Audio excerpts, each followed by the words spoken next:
Assalamualaikum warahmatullahi wabarakatuh. Berbagai informasi dari peristiwa yang terjadi di wilayah Sumatera Selatan pagi hingga sore hari ini Selasa 12 April 2022 terangkum dalam Sumiko News.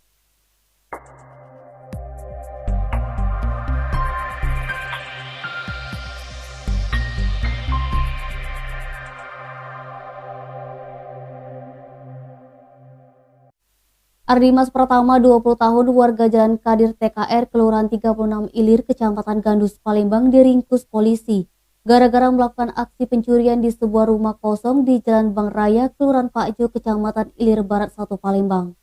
Senin 11 April sekitar pukul 13.00 waktu Indonesia Barat. Ardimas Pratama diringkus tidak jauh dari rumahnya Senin 11 April sekitar pukul 22.00 waktu Indonesia Barat. Selain meringkus Ardimas Pratama, petugas juga mengamankan barang bukti pencurian berupa 1 lusin piring, cangkir, 1 unit teko, serta barang-barang antik lainnya. Kapolrestabes Palembang Kombes Pol Muhammad Ngajib melalui Kasat Reskrim Kompol Triwahyudi mengatakan, rumah yang disatroni tersangka milik korban Afirdaus 60 tahun yang dalam keadaan kosong. Tersangka masuk ke dalam rumah dengan menjebol jendela pintu depan menggunakan obeng dan kunci pas yang sudah dimodifikasi. Setelah berhasil, pelaku langsung mengambil barang berharga yakni piring cangkir, teko, serta barang antik lainnya dan kabur. Saat tiba di rumah, korban melihat barang-barang antik miliknya sudah hilang dan korban langsung melaporkan ke SPKT Mapolrestabes Palembang. Setelah mendapat laporan, polisi melakukan penyelidikan sehingga berhasil mengamankan pelaku yang tidak jauh dari rumahnya. Namun ketika melakukan penangkapan, tersangka mencoba melarikan diri dan diberi tindakan tegas dan terukur di kaki kanan. Tersangka Ardimas Pratama mengakui perbuatannya, sementara barang hasil curian sudah dijual dan uangnya habis untuk kebutuhan sehari-hari. Denny, Sumeko TV melaporkan. Dituntut pidana penjara seumur hidup Junaidi 22 tahun. Terdakwa oknum guru yang dijerat kasus pencabulan puluhan santri pondok pesantren di Kabupaten Ogan Ilir dihukum 19 tahun 6 bulan penjara oleh Majelis Hakim Pengadilan Negeri Palembang. Junaidi diganjar pidana 19 tahun 6 bulan penjara karena menurut hakim terbukti melakukan tindak pidana pencabulan kepada puluhan santri. Pertimbangan memberatkan perbuatan terdakwa yakni terdakwa selaku tenaga pendidik. Perbuatan tersebut dilakukan lebih dari 1 orang. Hakim Ketua Dr. Fahrin dalam sidang yang digelar Selasa 12 April mengungkapkan, terdakwa Junaidi dinyatakan terbukti bersalah oleh Majelis Hakim PN Palembang.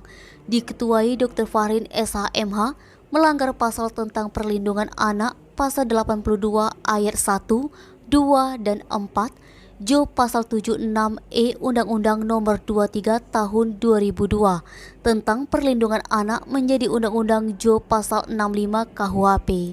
Sementara terdakwa lainnya oknum pendamping santri bernama Imam Akbar diganjar oleh Majelis Hakim PN Palembang dengan pidana selama 9 tahun penjara, denda 500 juta, subsidiar 4 bulan kurungan. Diketahui vonis untuk terdakwa Imam Akbar jauh lebih rendah dari tuntutan JPU Kejati Sumsel yang kala itu meminta kepada majelis hakim agar menghukum terdakwa dengan pidana selama 15 tahun penjara.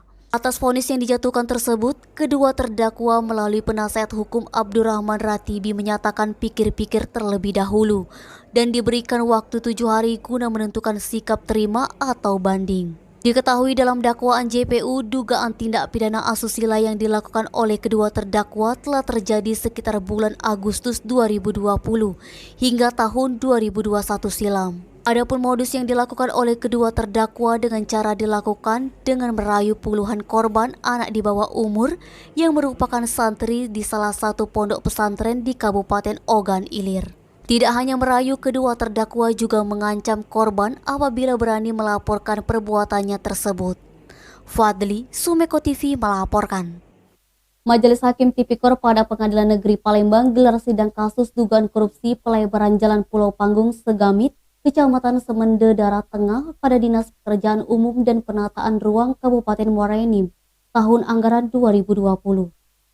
Dalam perkara ini ada 2 terdakwa atas nama Saiful Rizal sebagai pejabat pembuat komitmen Dinas PUPR Muara Enim dan Raden Nasran vendor pengerjaan proyek dengan nilai pagu anggaran 1,2 miliar CP Tania Surya Abadi.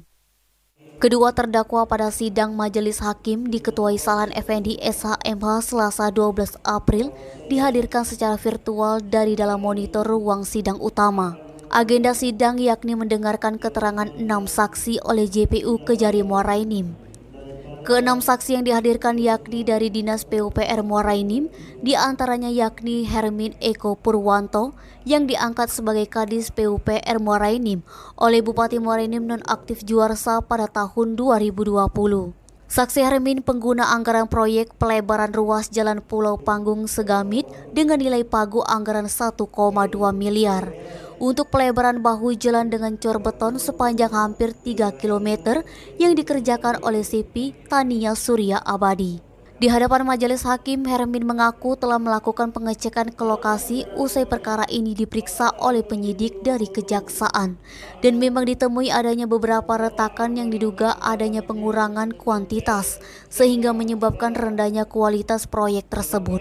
Saksi lainnya Apri Sandi, salah satu tim survei sebelum mengerjakan proyek, menjelaskan panjang keseluruhan jalan tersebut yakni kurang lebih 21 km yang menghubungkan 3 kecamatan. Fadli, Sumeko TV melaporkan. Demikian Sumeko News hari ini. Jangan lupa 3M, memakai masker, menjaga jarak, dan mencuci tangan pakai sabun. Wassalamualaikum warahmatullahi wabarakatuh.